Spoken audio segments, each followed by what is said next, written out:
1/3 of JF-17 है और उसमें बड़ी दुनिया दिलचस्पी ले रही है। तो अभी जो इस एग्ज़िबिशन के दौरान सबसे बड़ी खबर वो यही है कि हमने 52 सुपर मिशाक का उनके साथ टर्की के साथ एग्रीमेंट की है। टर्की वो मुल्क है जिसकी अपना एविएशन का जो सेक्टर है, एरिया है, उसमें वो बड़ी उनकी एक्सपर्टीज़ है, जहाँ वो F-16 भी बनाते रहे हैं।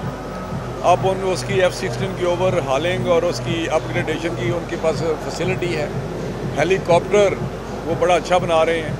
लेकिन हमारा ट्रेनर जहार सुपर मिशाक, जहाँ यूरोपियन लोगों ने भी उस प्रोसेस में हिस्सा लिया, जब टर्की ने ख़रीदने की बात की तो यूरोपियन और पाकिस्तान ने जब उसमें हिस्सा लिया तो पाकिस्तान 1 नंबर पे आया।